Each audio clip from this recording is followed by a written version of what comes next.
The Lakers are going to keep leading the show, yet they're going to keep losing. I don't know what's going on. Hi, everyone. Welcome to First Take. It is Friday. We made it. I'm Shea Cornett. With us today, Stephen A. Smith, Kendrick Perkins, and Brian Windhorst. Good morning, everyone. How are we doing? Good morning, everybody. Hey, Shay, hold on for a second. Yes. I know. I don't see my little big bro over there without a towel. And look, this is bigger than just the standard for First Take. We're talking about a guy where it's been rumors circulating that he could possibly be a candidate in the next election for the president of the United States. He started the rumors. I mean, what are we doing right now? We're trying to convince the people that you're a legit candidate. Where's your tie? Well, first of all, I spilled some tea on my tie right before the show, so I had to take it off, and that's the reason why. Number one, you number need to two, spell. understand the importance of. I understand the elements of the importance of style. I am diverse. You understand what I'm saying? There are a multitude of styles that I can rock. That's number two. And number three, Wendy, that is completely and utterly not true. I did not start those rumors, not at all. Do your homework on that, Mr. Insider. I did not start those rumors, and not at all. But at the end of the day, the people are speaking, and that's what you see. Now let's move on. All right, we move along. I did notice the casual Friday before we came on air, too. He told me it was an accidental casual Friday. But nonetheless. He's spilling tea, Shay. He's spilling tea. That's right. He's not in L.A., but maybe he's doing that casual. He is spilling tea. He's going to spill tea for the next 2 hours. Go.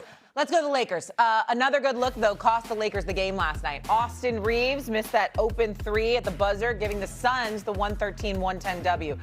The Reeves attempt came on the heels of Royce O'Neal knocking down a three with under 1 second on the clock. The Lakers did try to battle back from down double digits in the fourth, but behind Grayson Allen's 29 points, the Suns, who were not at full strength last night, found a way to win. Here's J.J. Redick after the loss. I would say this. We talk about this as a staff. Like, our losses are louder than other teams because we're the Lakers and because of the way we lose. You know, you get this deep in the season, and again tonight was a one possession clutch game, which now we've lost a few of those, but we've been great for the most part in the clutch all year. Our losses are louder. I would say. So we had some adversity tonight. Did we not respond?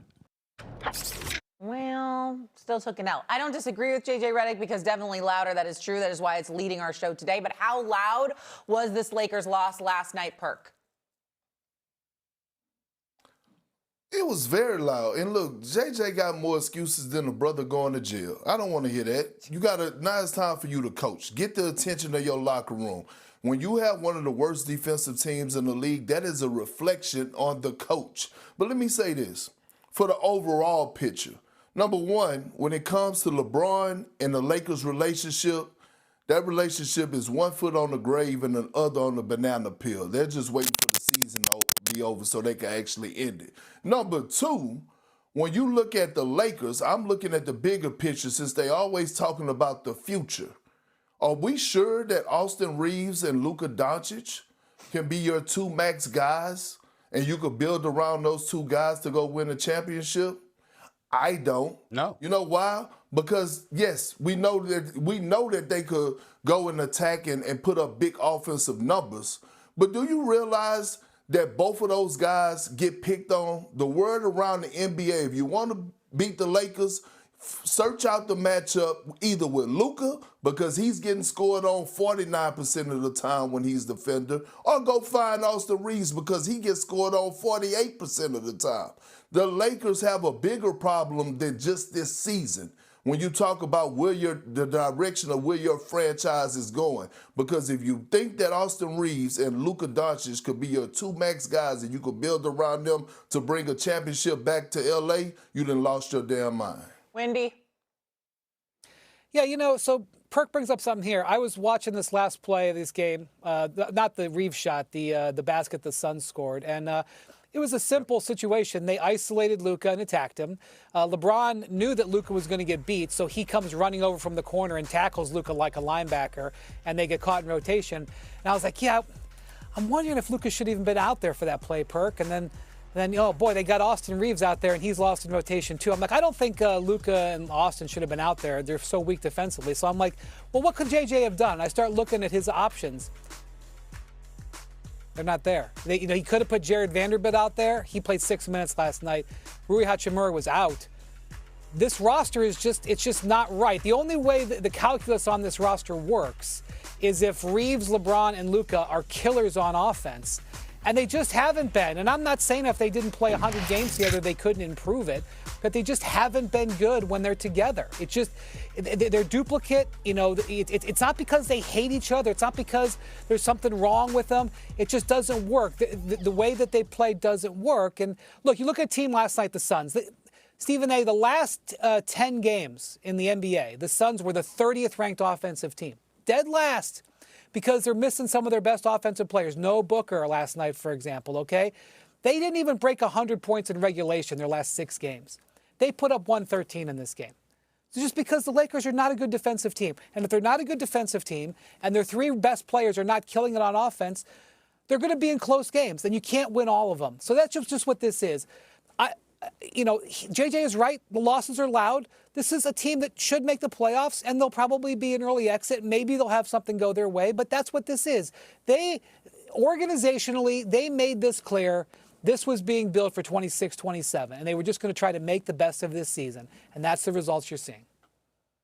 Well, there's a few things actually that we have to point out. Number one, when you talk about there's nothing that they could have done because you looked at his options and it's not there. Because Austin Reeves and Luka Doncic are such liabilities. Well, you did say that Vanderbilt was on the bench. That's one body that you could have put out there because we know that's what he's supposed to be there for, to provide you some defense, and you needed defense in that particular situation, and you didn't get it. That's number one. Number two, when Bert talks about, LeBron's got one foot out the door and another foot on a banana peel.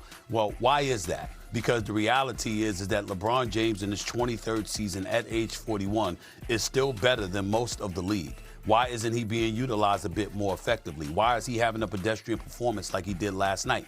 We got to at least ask ourselves that question. Number three, to answer the question directly as it pertains to what Perk brought up earlier, can the Lakers win or, 2 max players or whatever? He doesn't think so. Hell to the no.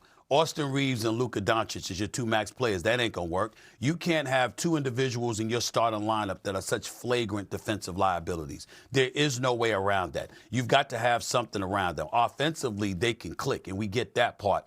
But defensively, there's such a liability that you can't load up all your money on those guys at the expense of trying to build a team. It's just not going to work. It's just not going to work. So we get that out the way now. And then to crystallize and illuminate the issue even more so, let's look at the Lakers here. What the hell is Grayson Allen doing looking like the second coming of Steph Curry or somebody? The guy got 28 points, okay? Why is your bench getting outscored by 31 points to the Phoenix Suns?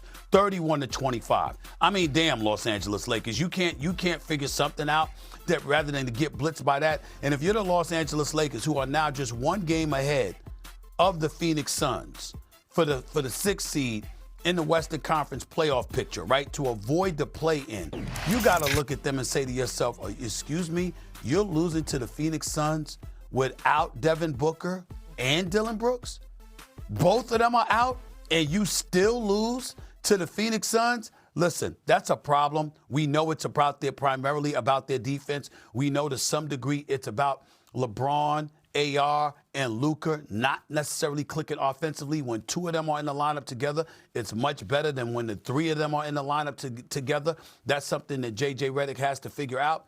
But I'm also going to take a moment to give major props to Matt Ishbia, the owner for the Phoenix Suns. Last year, I called him out. Y'all remember that. And we've spoken on several occasions since that time. Everything is cool. Everything is all good.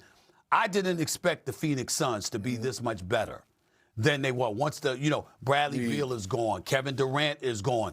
I did not expect the Phoenix Suns to be this much better than they were last year. And to have this same owner talking about, throwing out $1 million when he showed up on Pat McAfee's show the other day for a dunk contest and other stuff during All-Star Weekend and incentivize cats to play and all of this other stuff, and talked about, how appalled he was at the notion of tanking. He's backing it up with his actions, because the Phoenix Suns could have gone the tanking route if you wanted to. They said, hell no. We're going to have a decent team. Hired a new coach, still got Devin Booker there. And lo and behold, they're in the playoff picture. And it's not like there's some under 500 team as a 7th seed. They're, what are they, 10, 11 games over 500. You got to give credit where credit is due. Phoenix is much better than we thought they were going to be. Their owner deserves all the credit in the world for that. If I'm going to call him out when things are horrible, I'm going to give him props where it's due. He deserves it. And I wanted to say on national television, he damn sure deserves it. So Lakers and One the rebuttal I'll make there. Well, let me One say- rebuttal I'll make there. I agree with you, Stephen A. The Suns have done a great job turning around. They can't tank because Ishbia's traded all the picks. Right. So I know that. tanking's off the table. Yeah. But I will say, since day one, he's always been a guy who wouldn't do that. So just wanted to say that. What were you going to say, Perk? Well, look. Let me also say this. Yes, the players on the floor get a lot of blame, but we got to start highlighting J.J. Redick as well, because there's too much going on in that Laker from those players, for as guys like a DeAndre Ayton, who's clear.